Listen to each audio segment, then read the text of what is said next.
Да? Запись баштап койдум. Баарыңыздарга салам. Айтып кеткендей, ошо атым Эркебек. Азыркы учурда программист болуп иштеп атам. Бир ай мурун ошол окууну бүттүм мен дагы. Окууну бүтүп азыр толук кандуу иштеп аткан учурум.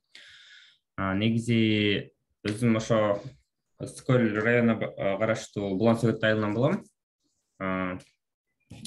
Айтиге киргеним боюнча айтып берсем, меники ошо кичинекейимден баштады деп айтсам болот. Кичинекейимде ошол ар кайсы эмелерди көрүп, чукулап, аябай кызыкчумун. Телевизордун болгон менюларын карап чыгып, тилдерин которуп, анан сааттардын артын ачып көрүп эле ошентип эле бузуп көп убакыттар болгон. Именно кийинчерээк видео компьютер пайда болуп калган, ал 7-класстарымда. Ошондо аны да чукулап баштап, анан программалоого киришим бул уже ошо бир жолу 8-класста болгон. Тоже бир аз жазып көрүп, эчтекесин түшүнбөй, анан таштап салгам. Анан бир жылдан дагы аракет кылып көрүп, анда да таштап, анан негизи кийинчерээк 11-класстарда баштадым, ошо көбүрөөк кызыгып, ар кайсы ошо YouTube'дан видеолорду көрүп, курстарды көрүп, анан туура ошол JavaScript болчу, ошону эметип, анан ошондо бир аз түшүнүп кеттим да. Андан кийин ошол университетке киргенде уже көп нерсени билип калып, анан ошол жактан уже дальше үйрөнүп кеттим десем болот да. Андан кийин бир ай уже аякта көп нерсени билип баргам өзүм, анан мугалимдер үйрөткөндө андан дагы жакшыраак түшүнүп, анан бир жылдан кийин уже иштеп баштадым. Негизи башында кирип атканда ошо аябай эле кыйын болот. Мен дагы айтып кеткендей, ошо башында 2 жолу таштап салгам. 8-класстан 9-класста аябай башында эркин жаза албай, ошо айтып кеткендей эркин код жаза албай, 2 жолу таштап, анан негизи чындап эле эгерде башында такыр жазып көрбөсөң, ошо мындай башында билбейсиң эмнени жазыш керектичи. Оюңда математика катары чыгара аласың, мисалы 2-ге 2-ни кош деген программа жазсаң, мындай өзүң чыгара аласың, бирок компьютерге ошону кантип түшүндүрүп бериш башында аябай эле кыйын болот да. Негизи ага көнүш үчүн сиз айтып атасыз, окуп атабыз, 8 айдан бери окуп атабыз. Негизи ошону кандай окуп атасыз деген дагы менде суроо жаралып атат. Мындай китеп катары окуп атасызбы, же видео катары окуппу, же мындай бир тапшырмаларды жасап окуп атасыңарбы?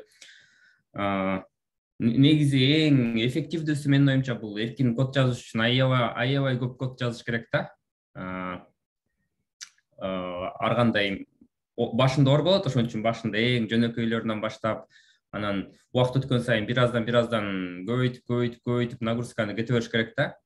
Аягында анан ошондо мындай көп код жазгандан кийин анан уже бир аз жеңилирээк болуп калат да, ошондойчу опыт көбүрөөк келип. Негизи көп нерсени ошол практикада түшүнөт да адам.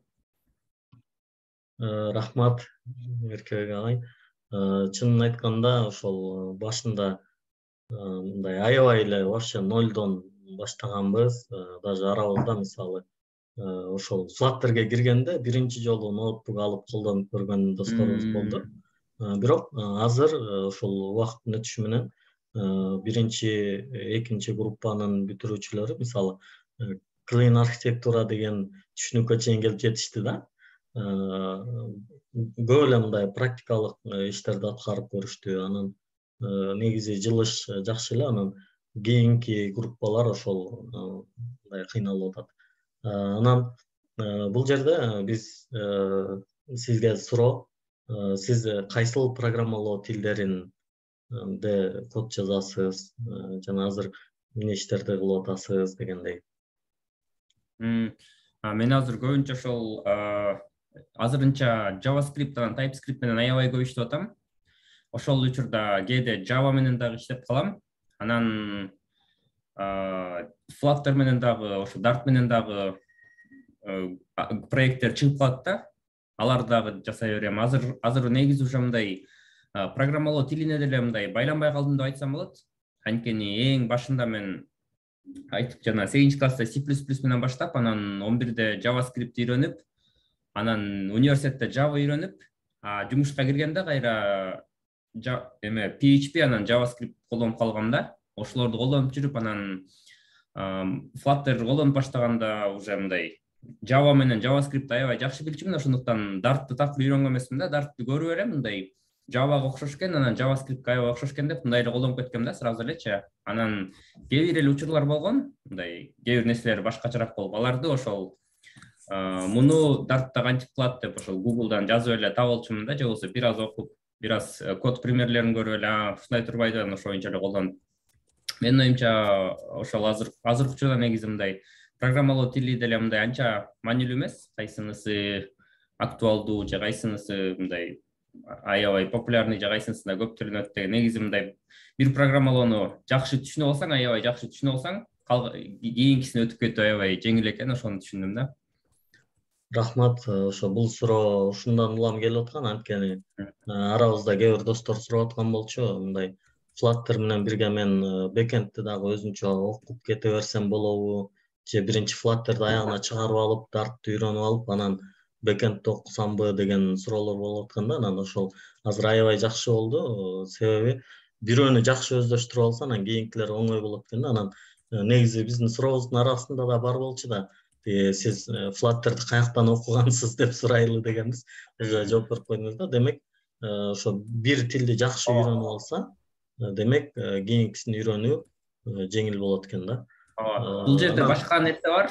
Мисалы Flutter деген. Flutter'ды мен үйрөнгөм да, бирок Dart'ты үйрөнгөн эмесмин.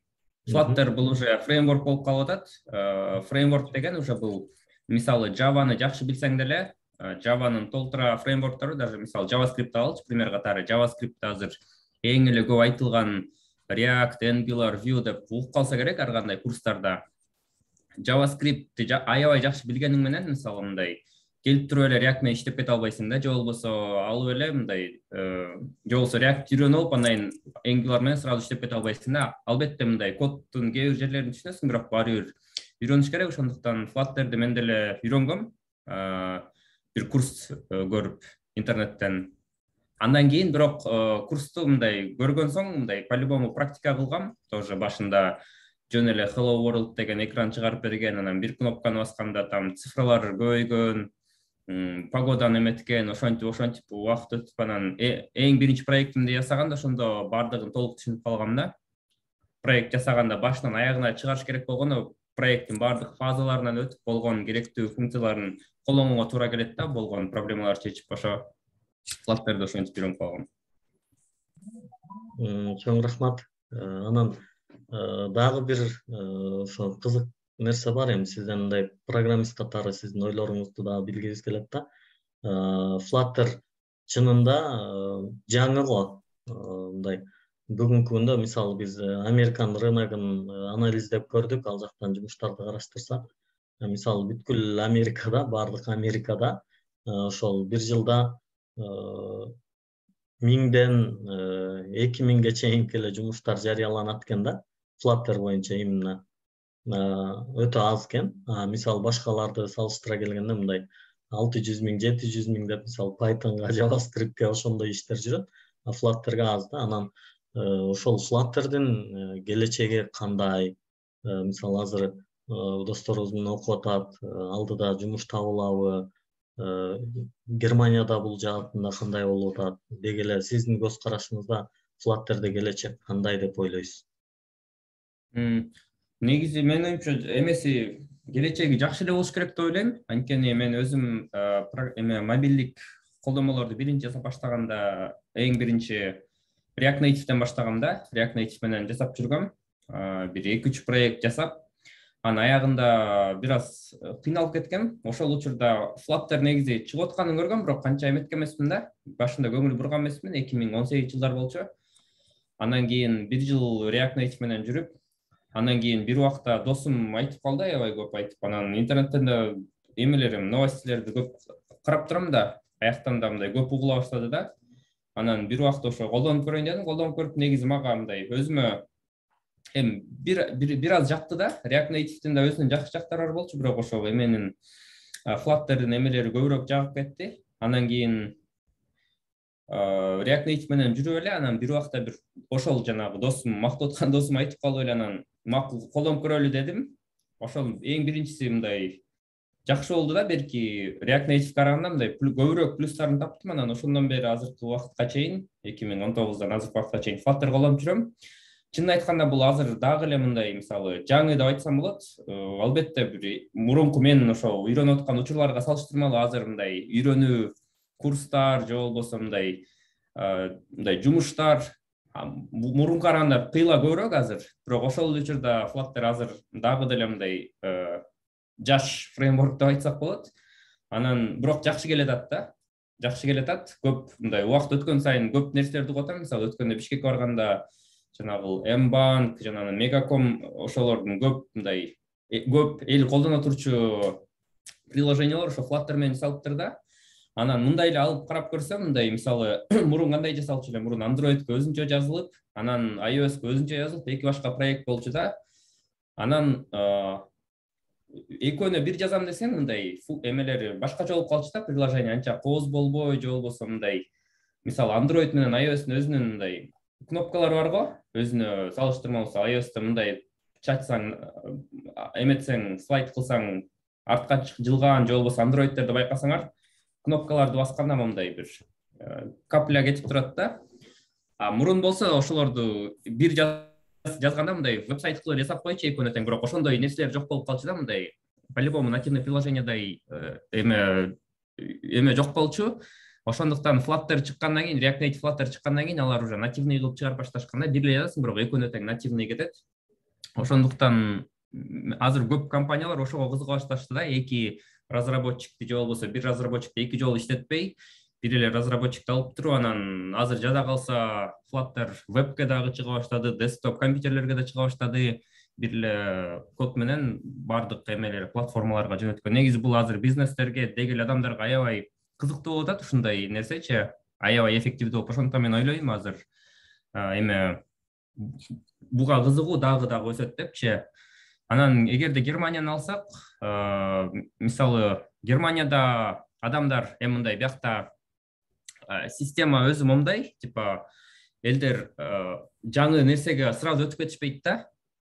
Бияк өлкө мындай аябай стабильный, анан бир нерсе жаңы технология келерде аябай текшерип чыгышат да, мындай кийин кыйынчылыктар болбойбу депчи. Ошондуктан азыр биякка анча көп, Кыргызстанга салыштырмалуу анча көп кире элек. Бирок мындай жаңы компаниялар, жаңы же болбосо жаш компаниялар колдонуп башташты да жакшы эле.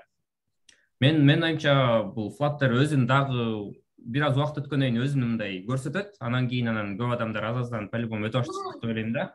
Анан Америкадагы ситуация да ошондой эле болуш керек. Негизи жаңы технология биринчи чыкканда элдер көп кызыкпайт да, анткени технология аябай бат өсүп келатканда мындай анын жок болуп кетиш ыктымалдуулугу ошондон коркушат да. Аябай чоң болуп туруп, типа мыльный пузырьдай болуп жок болуп кетет депчи. Анан ошондон эле коркушат. Ошон үчүн көп адамдар башында мындай компаниялар ошону колдонбогонго аракет кылышат да. Бирок менин оюмча азыр келатканын эмесине, трендине караганда менин оюмча жакшы эле келатат да.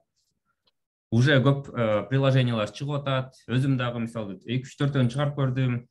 Анан мен өзүм колдонуп атам, ошондуктан жакшы эле болот болуш керек деп ойлойм. Негизи даже если кээ бирөө мындай кийин актуалдуулугун жоготуп анан мындай эметип ойлош керек да, типа эгерде кийин жок болуп кетсе, типа мен буга чейин үйрөнгөн нерселерим текке кетет, анан эчтеке эметип эчтекесиз калам депчи. Негизи андай болбойт. Ар бир технологияны үйрөнгөн сайын андан кийинки технологияны үйрөнүш жеңилирээк болот да. Мен деле мисалы буга чейин толтура нерселерди үйрөнгөм, ошол эле мисалы React Native'ди аябай көп үйрөнгөм да. Бир 2-3 курс өтүп чыккам өз алдымча. Анан бир жылдан кийин эле жакпай калып, анан Flutter'ге өтүүнү чечтим. Бирок Flutter'ге өтөөрдө мындай React Native'де колдонгон көп нерселерди азыр Flutter'да да колдоном да. Ошондуктан типа эгерде мен React Native'ди билбей Flutter'ди үйрөнүп баштасам, мага аябай оорураак болмок да, 2-3 эсе оорураак болмок да. React Native'ди билген үчүн ага Flutter үйрөнүү жеңилирээк болду. Ошондуктан 1-2 жылдан кийин Flutter жоголуп, жаңы башка нерсе чыгып кетсе деле, мен React Native'де билген нерселеримди, Flutter'де билген нерселеримди деле колдонуп кете берем да. Негизи көп эле нерсе мындай окшош эле болот да. Мисалы танканы үйрөнүп алган адам мындай балким самолетту же грузовикти жеңилирээк айдайт, ошол сыяктуу эле бул жерде деле. Бир нерсени үйрөнүп алсаң, башканы үйрөнүш жеңилирээк болот. Ооба, аябай жакшы нерселерди айтып бердиңиз.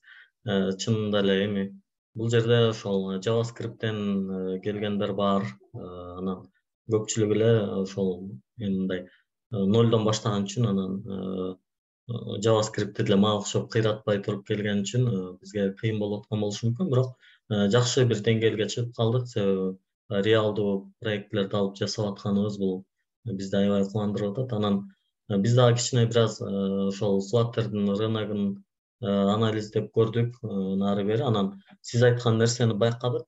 Германия бул негизи өтө стабилдүү өлкө экен. Мисалы Америкадан да көбүрөөк стабилдүү экен да. Анан Германияда негизи ушундай жаңы технологиялар чыкканда Европанын эң арткы өлкөлөрүнөн болуп өтөт экен да ошол жаңы технологияга. Анан кызык жери бирок бүгүнкү күндө Flutter'де Европада алдыңкылардан болуп өтүп аткан өлкө Германия экен. Бул аябай бизди таң калтырды. Эми бардык Европада эмес, Европанын берки СНГ жагындагылар, Эстония, Украиналар абдан көп өтүп кетиптир.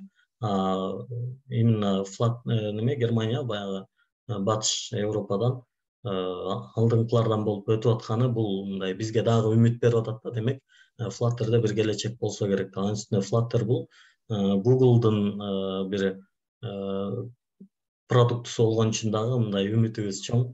Бизди талаага таштабайт болуш керек деген. Анан эми ушунча приложение, ушунча нерселер жасалып атат.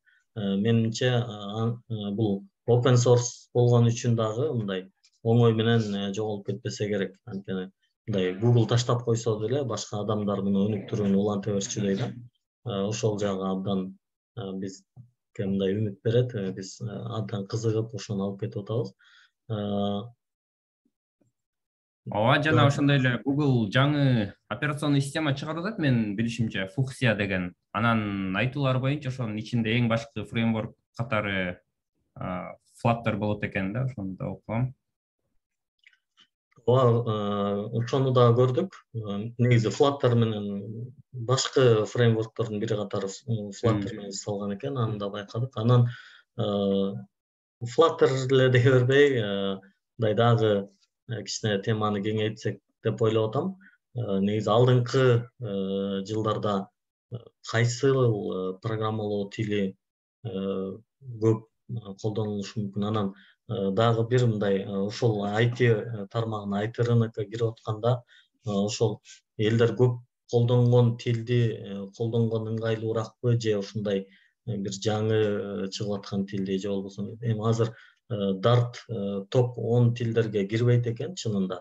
Көп мындай эми муну бир эле адам айтпайт экен да. Мисалы мен топ 10до Dart биринчи турат деп коюшум мүмкүн, анткени мен только Dart менен алек болгонум үчүн. Анан ар кандай сайттарда изилдөөлөр жүргүзүлгөндө ошол көпчүлүк сайттарда Dart топ 10го деле кирбейт экен. Ошол топтогу тилдер маанилүүбү, аларга маани берип мындай кошумча үйрөнүшүбүз керекпи же ушундай бир тилде тереңдеткенибиз жакшыбы? Сиздин оюңуз? Негизи менин оюмча баары бир тилди баштап туруп анан ошону аягына чыгарган жакшыраак да. Анан кайсыл тил топ 10догуну баштаса жакшыбы же мисалы Dart'ты баштаса жакшы? Менин оюмча бунун эмеси анчалык деле айырмасы жок деп ойлойм. Бирок эң башкысы бул жанагы мындай тилдердин дагы өзлөрүнүн семействосу болот да. Мисалы Java, C, C++, JavaScript, Dart булардын баары мындайча айтканда бир семействого кирет да. Мисалы Python'ду алсак, Python вообще башкача да, эмеси синтаксисине караганда. Жана ошондой эгерде мындай мисалы Java'ны үйрөнүп алсаң, Dart'ты деле уже колдонуп кете берсең болот да, анткени алардын мындай структурасы бирдей эле да. Сиз эме JavaScript'ти билген адам катары айтып алат болушуңуз керек. Эми окшош экенинчи, if жана конструкциялардын баарычы. Анан бул жагынан менин оюмча айырмасы жок да. Бирок мындай популярный топ 10догу тилдердин плюс жактарын айта кетсем, бул эме болуш керек. Мисалы кандайдыр бир проблема чыгып калса, Google'га же бир жерге жаза койсо, ал мындай популярдуураак тил болгон үчүн мындай суроого жооп батыраак чыгып калат болушу керек да. Ошондой жагы бар. Бирок ошол эле учурда эгерде мындай жакшы мугалим таап алсаң, Dart менен аны менен деле аны жакшы үйрөнүп алсаң, кийин башка тилдерге өтүп кете бересиң да. Точно ошондой эле башка мисалы Java'дан жакшы мугалим таап алып, анан кийин Dart'ты деле колдонуп кете берсең болот да. Менин оюмча бул эң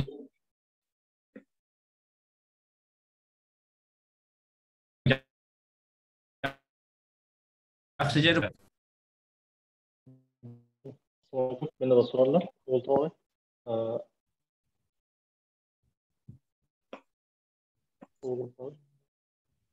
Так,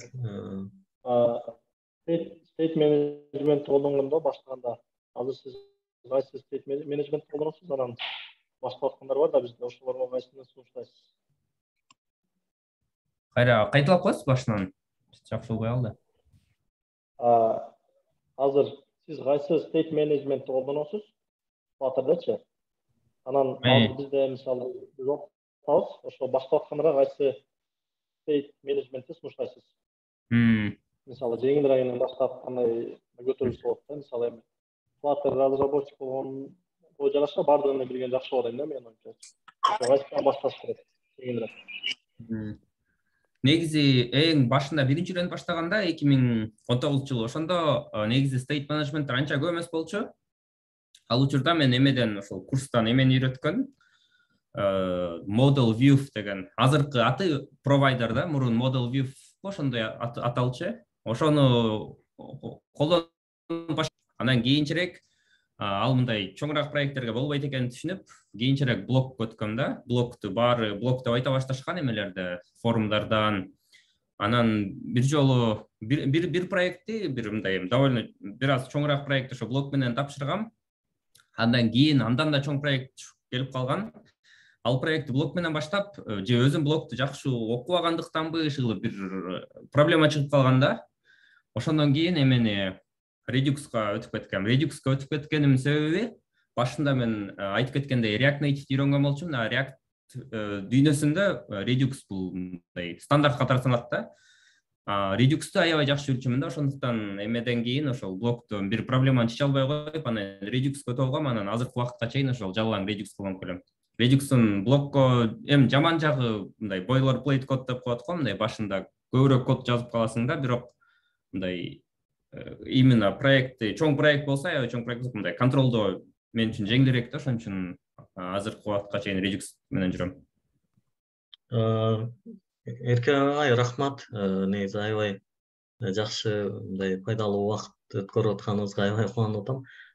Негизи мендеги бере турган мындай жалпы суроолор аяктап эле калды. Анан катышуучуларда суроолор болгон болсо, ошолорго кезек берели. Анан катышуучулардын суроолору бүткөндөн кийин ошол сизге бир 2 мүнөттүк эркин микрофон кылып, анан каалоо тилегиңизди угуп, анан аяктасак болот.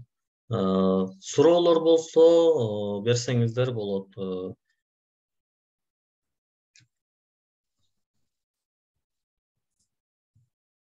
Кийинирээк келип калгандар дагы болуп калды окшойт. Суроо бере бериңиз, микрофонду иштетип.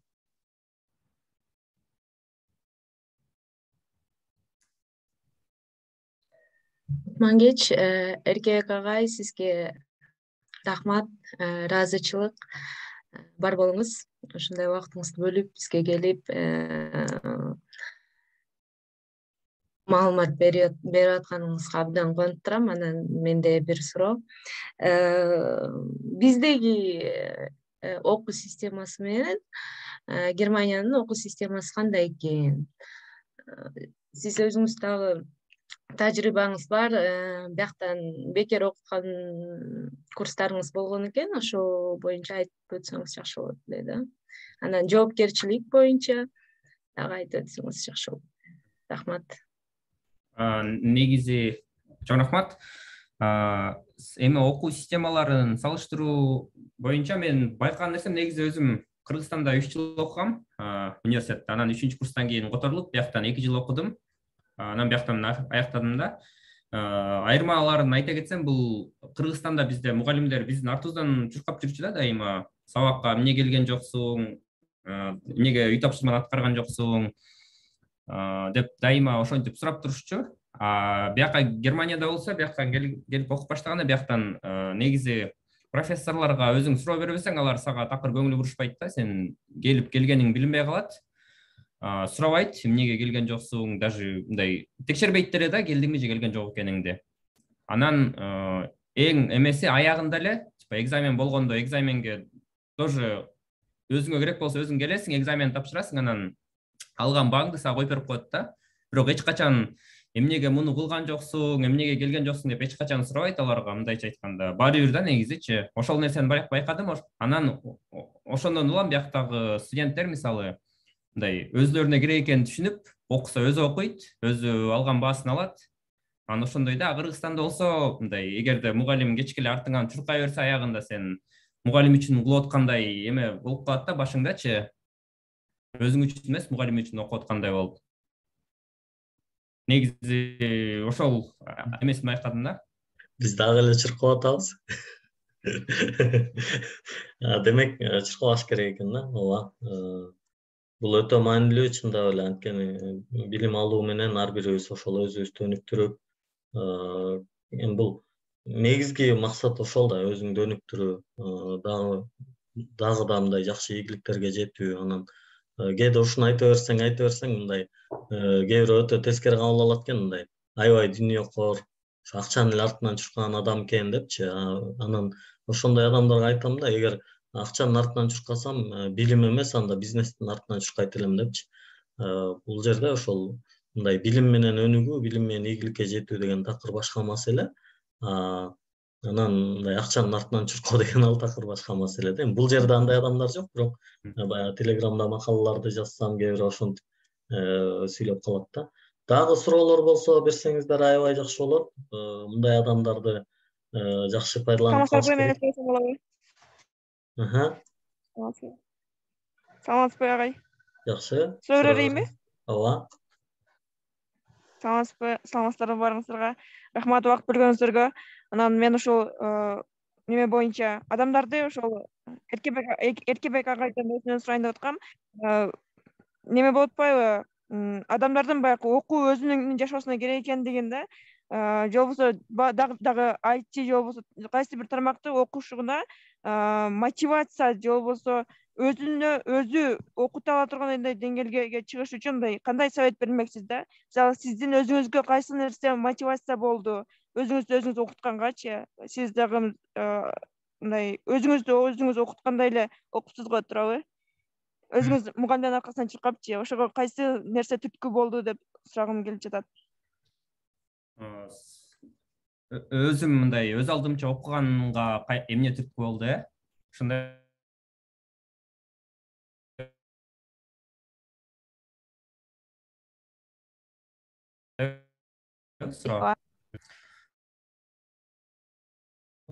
эме эле болуш керек, балким акча эле болуш керек деп ойлойм. Өзүм ошол айылда төрөлүп, ата-энем деле мындай анчалык укмуш деп айтпайм. Кичинекейден баштап менде деле өзүмдүн мындай каалоолорум болчу, мисалы бир нерсе жаңы телефон алуу же болбосо бир компьютер сатып алуу деген сыяктуу баарында эле болсо керек. Анан мындай ата-энемден деле мындай көп акча мындай ошондой өсүп калгам. Ата-энемден анча деле көп сурачу эмесмин. Башынан баштап өзүм иштеп, бир нерселерди өзүм сатып алчумун да. Анан аябай мындай эмем кыялым бар болчу, ошол эмелерди мындай программалоо менен тапсам деп, анткени мындай компьютерге өзүм дагы аябай жакын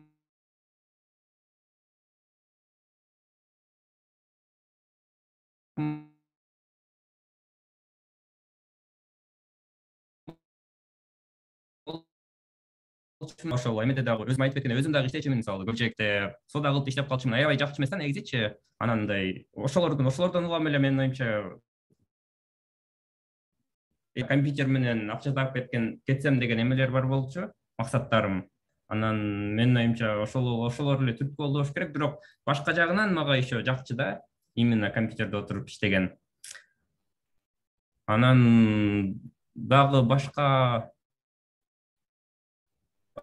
болгон деле жок болсо керек. Рахмат агай.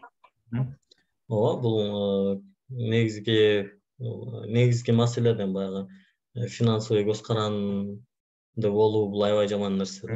Анан бул жерде ошол эң биринчи маселе өзүбүздүн ошол финансылык көз карандысыздыгыбызга чыгып алуу максатында окусак аябай жакшы болот. Анан кийинки айтылган бул эң маанилүүсү жакшы көрүш керек, ушунучу.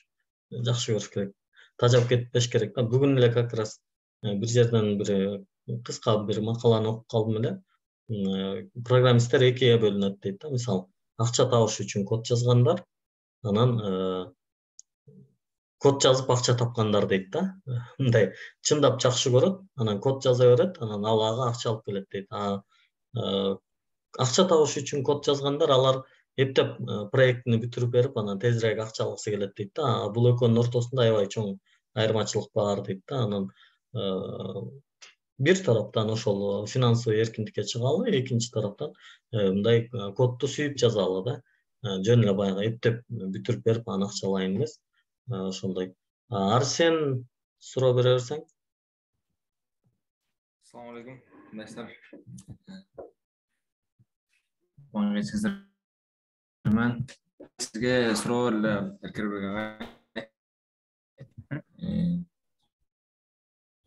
Учурда Германия бизде мисалы кандай десем, мисалы код жазганды билсең, бардыгын Кудайга шүгүр билип калсаң, анан именно ушундай бир имишти угуп калдык элекпи? Германияда документ талап кылат деп, мисалы сен программистсиңби деген сыяктуу бир кагаз түрүндө документ калып алат. Ошону өзүңүздүн оозуңуздан угуп алсак жакшы болмок. Типа диплом талап кылат. Дипломду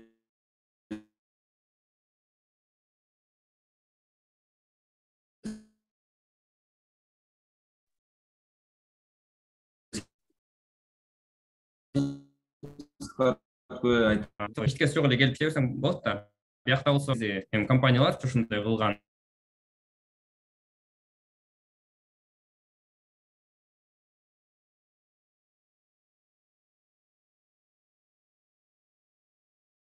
Компаниялар бар, бирок типа визалар менен алар жардам бере албайт да. Мисалы, сага виза алып бере албайт. Визаны үстүнө өзүң бир нерсе кылып биякка келип, биякта болсоң, анан бир нерсе кылып ошол жерге иштесең болот. Мындай айтканда, кичинекей компаниялар ошондой да. Көп диплом эмесине карабайт, бирок алышы мүмкүн. Бирок мындай реальный жашоо эмеде мындай көбүнчө учурда Кыргызстандан же башка өлкөлөрдөн келген адамдар биякта көбүнчө мындай эме азыр кандай түшүндүрөйүн деп атам эле. Көбүнчө ушундай чоңураак компанияларга келет да. Мындай көбүрөөк акча төлөп, анан ошо виза эме проблемаларын дагы чечип бере алганчы. Бирок андай компаниялар болсо дипломду талап кылат. Ошондуктан биякка келип иштейм десең, желательно эме керек, желательно эмес, диплом керек деп эле айтса болот да. Рахмат агай. Же болбосо мындай аябай жакшы билип, аябай мындай көп, же болбосо көп опыт керек, абдан көп опыт керек. Анда компаниялар, эгерде сен реально аларга мындай пайда алып келе аларыңды ишендире алсаң, опытың менен, жасаган проекттериң менен анда деле ала беришет. Негизи компанияларга баары бир да, типа дипломуң барбы жокпу, аларга компанияларга сен мындайча айтканда акчалай пайда алып келсең болду да, алардын проблемаларын чечип берип, проекттерин жасап берип, эгерде сен бир нерсе кылып аларды ишендире алсаң, анда сен ала беришет да аларчы. Бирок көбүнчө учурда ошол аларга мындай ишениш үчүн мындай диплом керек, бир кандайдыр бир иштеген опытың керек, ошолорду көрсөтө алышың керек да. Рахмат агай, толуккандуу жооп ала алдым деп ойлойм. Рахмат Арсен, ооба чын эле мындай маанилүү суроо болду. Анан мындай биз негизи Кыргызстанда баардык эле тармакта болгондой, бул IT сферада дагы айлыктар аз болуп атат. Тем более биздин компания аябай аз төлөп берип жарытпай атабыз. Анан ошон үчүн мындай чет өлкөгө чыгуу жактарын дагы сунуштайбыз да, дайыма мүмкүн болсо ошол сыртта иштегенге аракет кылыңыздар деп. Анан Германиядагы бул негизи Кыргызстанда, чынында Кыргызстанда Америкадан кийинки эле приоритетте турган бул Германияда. Америкага болбой калгандын баары эле ошо Германияга аракет кылып башчышат. Аябай жакшы пайдалуу маалыматтар болду. Азыр Батырбекте суроо бар экен, Батырбекти угуп көрөлү.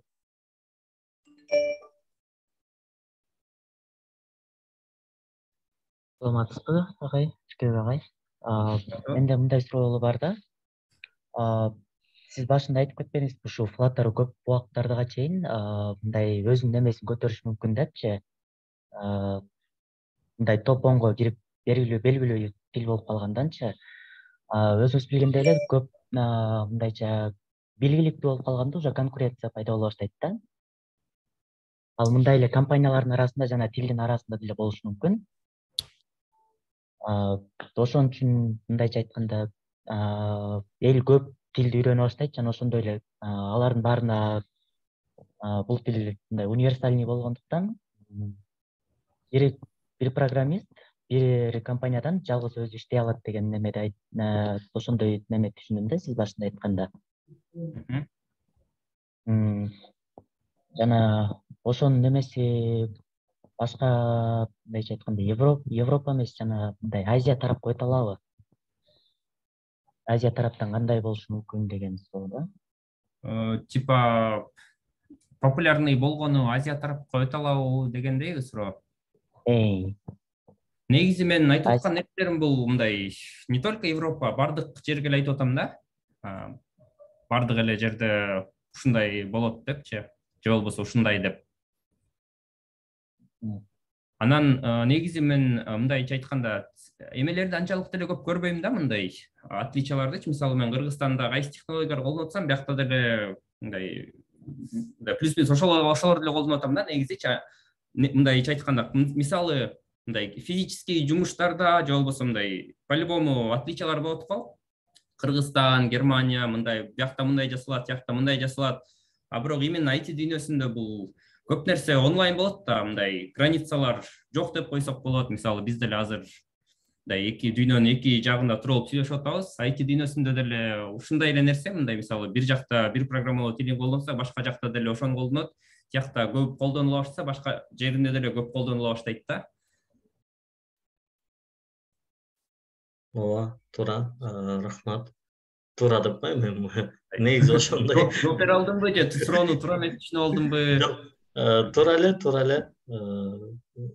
Мындай Батырбектин окуусу келип аткан жооп ушундай эле болду.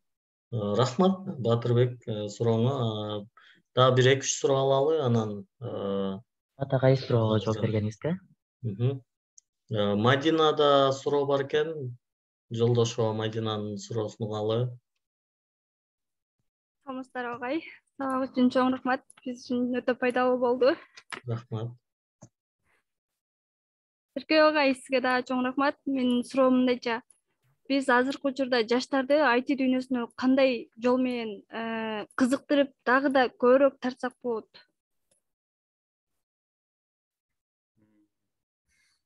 Негизи билбейм, менин оюмча мындай үлгү болуш керек го дейм. Эгерде өзүң жакшы билип, бир жакшы бир программаларды жасап, ошолорду көрсөтө алсаң, башкалар дагы кызыгып, мен дагы ушундай болуп, ушундай программа жасагым келет деп кызыгат болуш керек деп ойлойм да. Жана албетте ушундай кыргызча контенттерди, кыргызча үйрөнүүгө мүмкүнчүлүктөрдү дагы көбөйтүш керек. Анткени кээде адам канчалык бир нерсени үйрөнгөнгө кааласа дагы, балким тил билбейт, балким мүмкүнчүлүгү жок болушу мүмкүн. Ошондуктан ошондой мүмкүнчүлүктөрдү көбүрөөк кылганга аракет кылсак эле, ошол жакшы мындай жаштарга мотивация болот деп ойлойм. Рахмат. Чоң рахмат агай. Түркиядан суроо бар. Нурлан Байкенин суроосу бар экен. Салам алейкум. Алейкум салам. Рахмат, ушинтип эми бизге опыттарынан айтып берип, убактысын бөлүп атканына чоң рахмат. Менин суроом: Германияда немецкий тил талап кылабы же англисче башка тилдерди да эме кылабы дейм, сурайбы дейм да, ошо эмесин иштеш үчүн. Негизи көбүнчө немис тили колдонулат. Немис тили мындай по умолчанию колдонулат десем болот.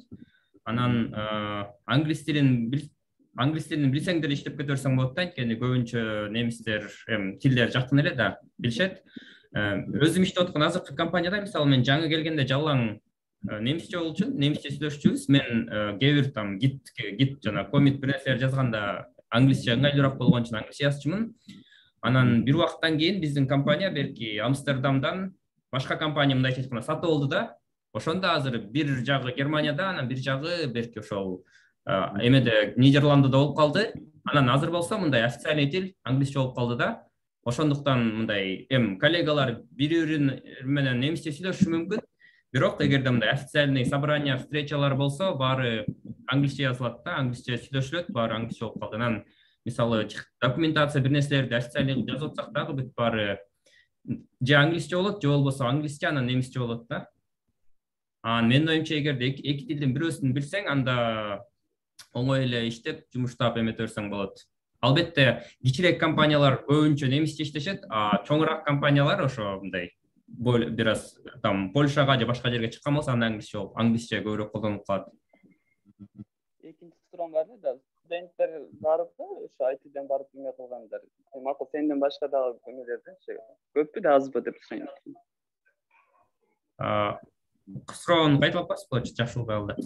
Кыргыз студенттер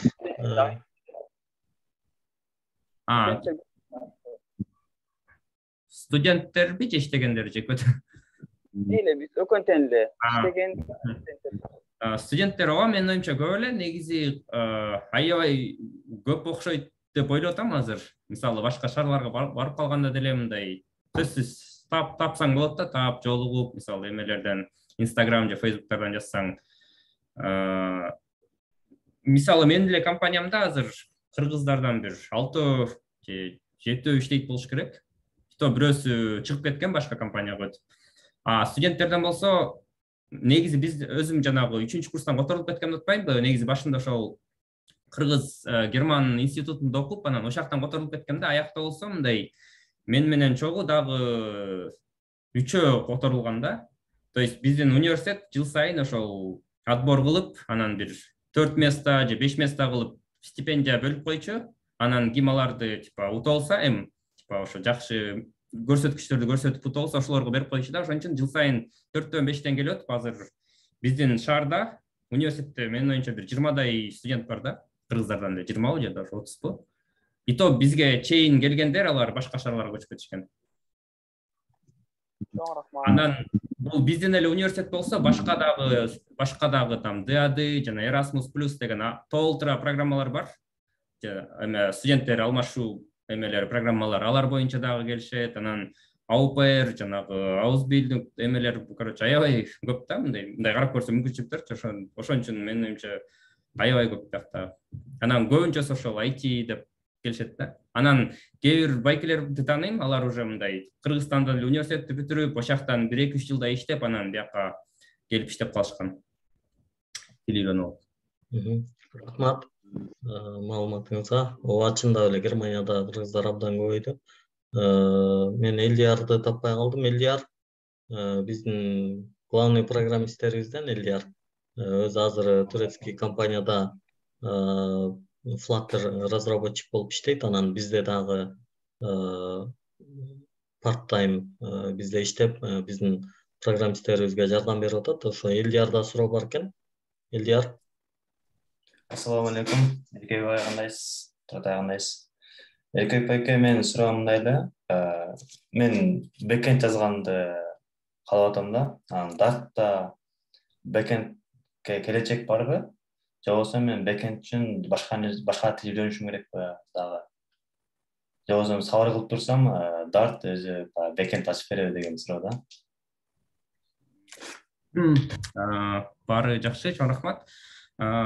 Негизи мен азыркы учурда менин көрүшүм боюнча Dart жалаң мындай фронтко кетип баратат да. Мисалы бүт жерин карасаң эле, мобилдикте деле фронт, тиги вебте деле фронт, десктоп баарында эле фронт. Анан мындай эгерде мындай эметип көрсөң, бул фронт менен эле кетет болуш керек, ошонун аягына чейин чыгарат болуш керек деп ойлоп атам да. Бирок мисалы эмени JavaScript алсак, JavaScript дагы башында ушундай болчу да. Башында жалаң фронтенд болчу. 2013 жылга чейин, 2012 жылга чейин жалаң фронт болчу да. 90-жылдары чыккан, ошондон бери фронт болуп келген да, жалаң. Эмелер чыккан, мисалы ошол тоже мобилдик эмелер, там десктоптун бүт фронтторго болуп, анан 2000 эмелерде бир программист Google эме чыгарып, Node.js деп чыгарып, ошол JavaScript'ти мындай бэкэндте колдонула тургандай кылып койгон да. Анан ошондон кийин бэкэндте дагы JavaScript популярный болуп кетти да, аябайча. Анан мен Dart боюнча дагы ошон үчүн айта албайм да. По сути, Dart бэкэнд иштей алат да, бирок бэкэнд, именно бэкэндчиктер Dartка мындай нуждасы бар, ошол суроого дейм, ошон үчүн негизи кылып койсо болот, бирок менин оюмча кылышпайт болуш керек деп ойлоп атам да. Анткени бэкэндте азыр так эле там эмелер бар, анан мындай нужда жок да просто элдердечи. А бирок эгерде именно Dart тилин жакшы үйрөнүп алсаң, сен аны менен JavaScript деле колдонуп кете берсең болот да. JavaScript там мисалы Node.js-ди колдонуп бэкэндчик болуп кетсең болот. Рахмат. Рахмат, Ильяр. Жакшы суроо. Адилбек мырза JavaScript'ти окуп, анан бизге өтүп атат, Flutter'га. Жаңы эле баштап атат, ушул жумада эле суроосу бар экен. Ассаламу алейкум, Турат агай. Ассаламу алейкум, Эркебек агай. Кандайсыздар, жакшысыздарбы? Эркебек агай, менин суроом төмөндөгүчө. Германия тууралуу. Мурда Азамат Токтокунов агай менен маек курганыбызда ошол Германиядан барыш үчүн аяка негизи эле диплом требует деп айтылган да. Негизгисичи. Анан бирок Кыргызстанда жакшы программисттер чыгат да, баары бирчи качандыр бир убактачы, курста окуп жүргөндөр. Анан булардын ошо жакшы программисттердин GitHub'да ошо жазган проекттери баардыгы тең сакталат да. Ошонун негизинде ошо Германияга барбай эле Америкага мисалы через онлайн иштеген сыяктуу Германияда ошондой бир иштесе болобу? Ошол суроо да.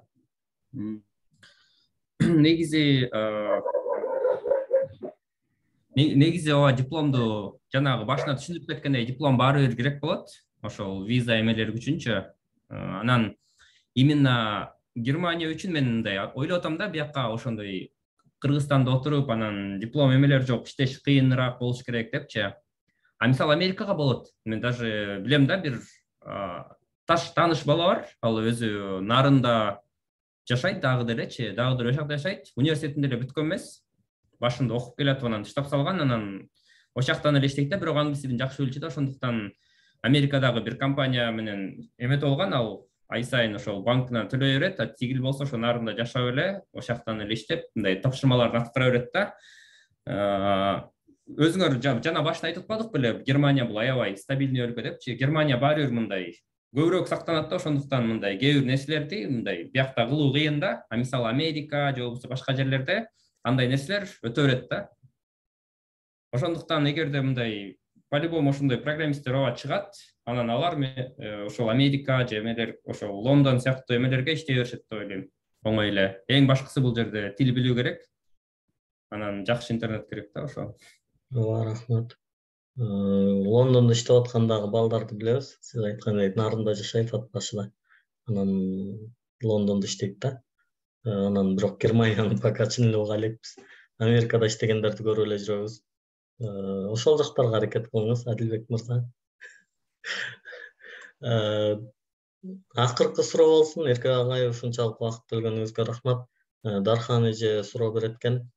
IT үй бүлө булар. Нурлан Байкенин келинчеги Дархан эже. Түркиядан.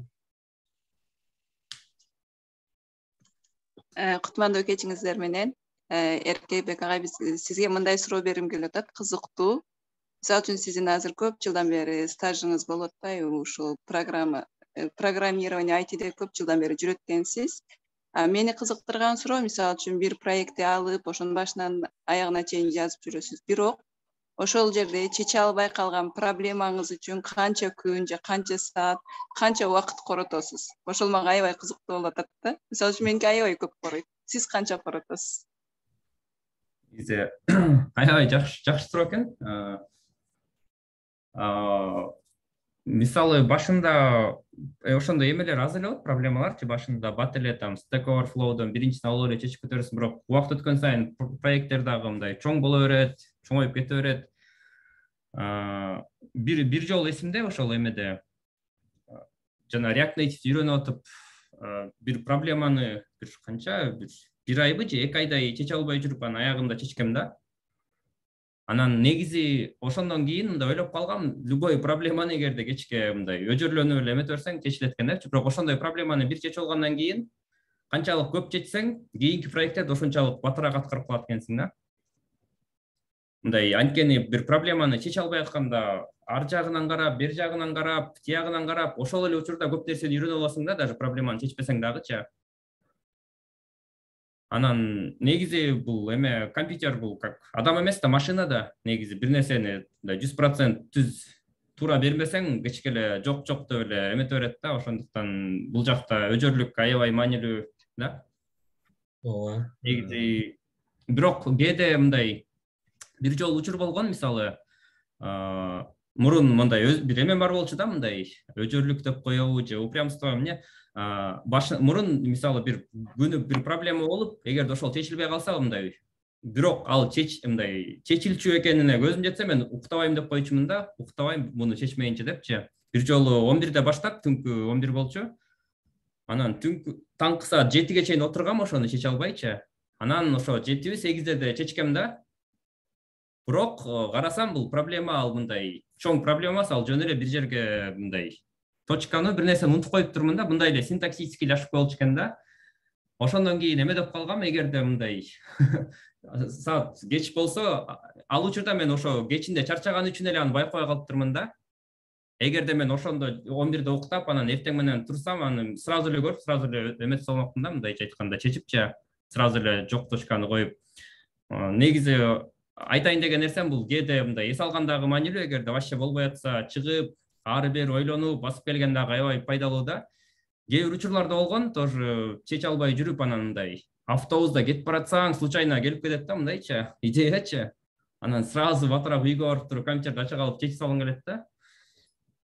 Кээде ошентип чыгып басып коюш керек, кээде мындай кагазга жазып, мындай негизи ар кандай методдор бар.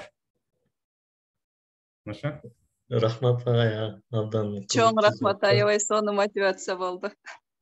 Ооба, ушундай ситуациялар көп болуп атат. Эми бул баягы жеке иштөөдө, анан азыр команда менен иштеп баштабадыбы биздин программисттерибиз дагы. Анан кечээ күнү бизде да ушундай бир ситуация болду. Бир офисте отуруп алып, бир 2 сааттай аябай кыжаалат болуп аткан. Анан эмне болду десем, ошо бир проблеманы чече албай атам деп.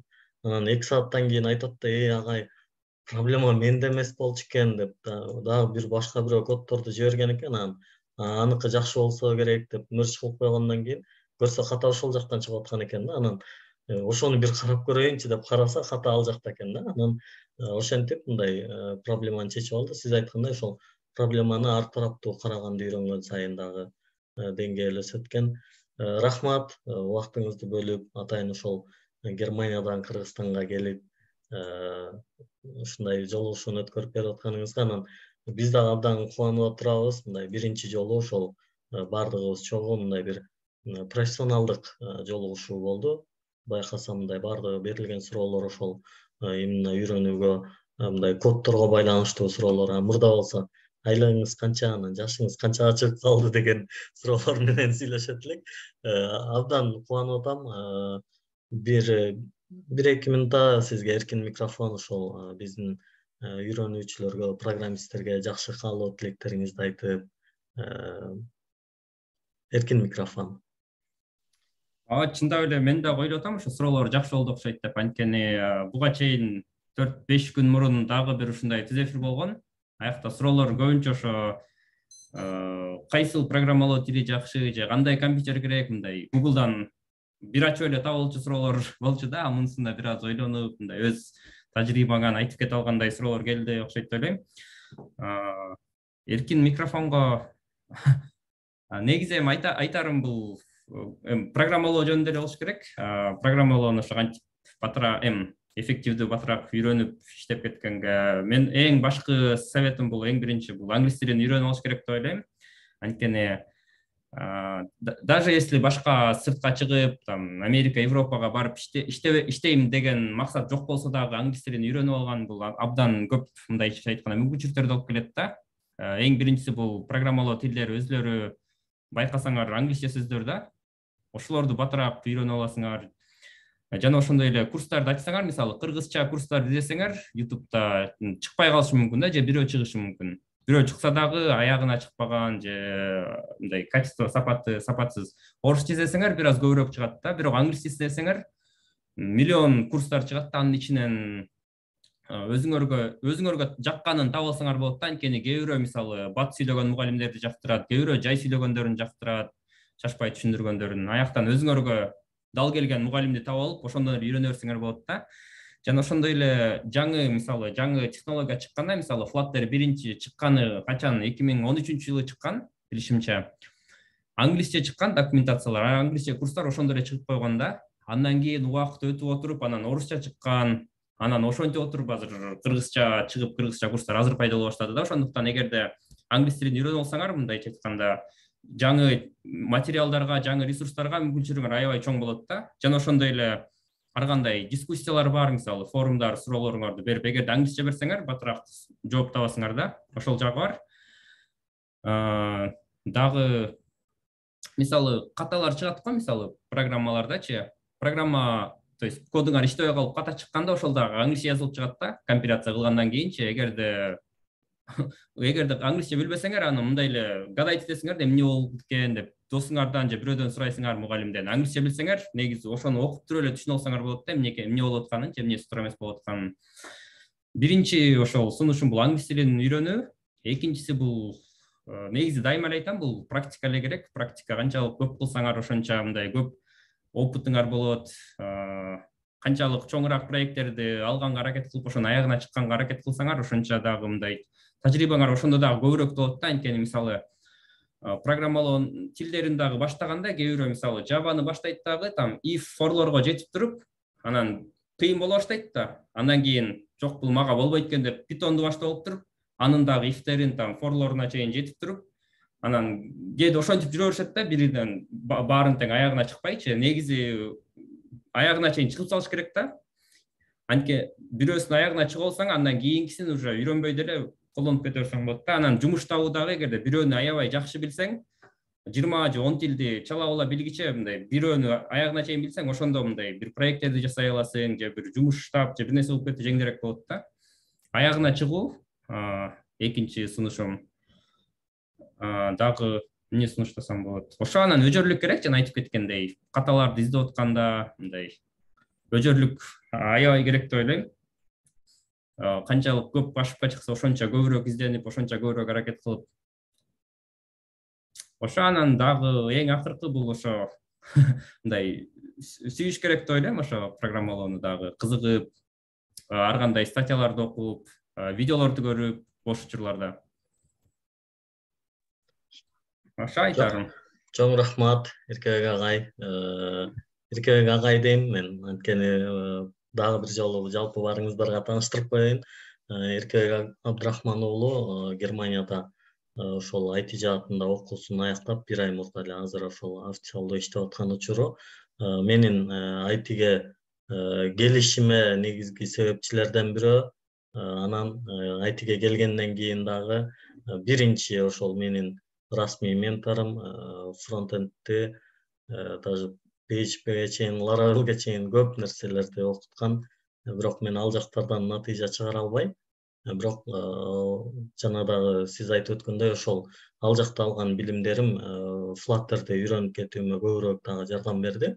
Бүгүнкү күндө мисалы Flutter'ды Dart'та абдан мыкты программист болбосом дагы, бирок сиз айткандай бир жолу аягына чыгарып алып, азыр мындай иштей алат экениме көзүм жетип, ушинтип команда топтоп чоңоюунун аракетинде жүрүп атам. Сизге дагы бир жолу чоң рахмат ошол мага себепчи болгонуңуз үчүн, жана келип бүгүн алтындай баалуу кеңештериңизди, ойлоруңузду ошол биздин окуучуларыбызга айтып бергениңизге дагы бир жолу чоң рахмат. Сизди көп кармабайлы, сизге терең ыраазычылык билдиребиз. Адам кубанычтамын. Чоң рахмат.